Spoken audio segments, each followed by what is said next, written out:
আপনার পরিচয়? রিয়াদ, তেজগাঁ থানা আছে। আপনার সাথে উনি কে? আমার ফ্রেন্ড। কিছু মনে করবেন না, আমরা আপনাদের একটু চেক করব। ওনাকে চেক করো।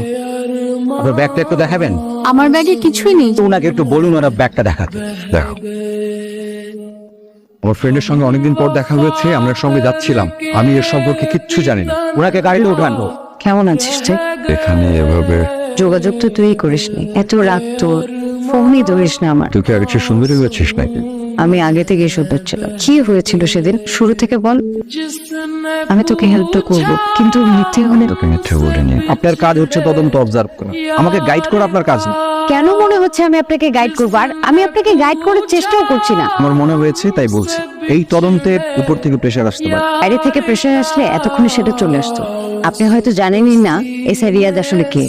অপরাধী, পুলিশের চাকরির সহযোগিতা নিয়ে ড্রাগের বিজনেস করে। টাকার জন্য অন্তত এসআই রিয়াজ এইসব করবে না।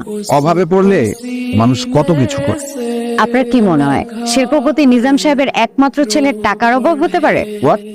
আপনি যার কাছে তদন্ত করছেন সেই এসআই রিয়াজ শিল্পপতি নিজাম সাহেবের একমাত্র ছেলে।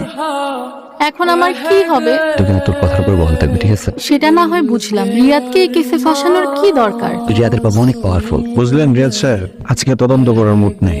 সেদিন আমার থানার ডিউটি শেষ হয়েছিল সন্ধ্যার দিকে। এত প্রফেশন থাকতে প্রফেশন তো মানুষের পার্সোনাল চয়েস, তাই না?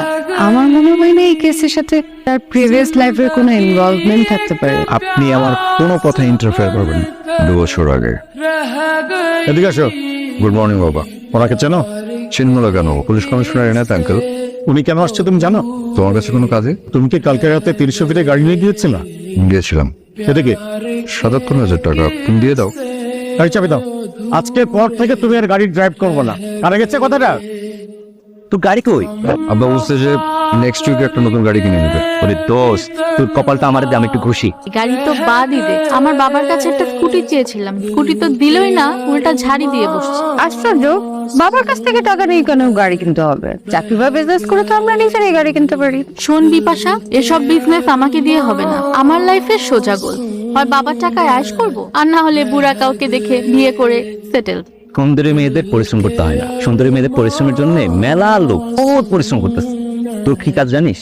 ওই বলদ পয়সাওয়ালা লোকটাকে খুঁজে বাই করা। তোদের সাথে আমার এথিক্স মিলবে না। ভাই রে ভাই, ইউনিভার্সিটি শেষ করছি সেই কবে, এখনো মনে হচ্ছে ক্লাসে বসে আসছি।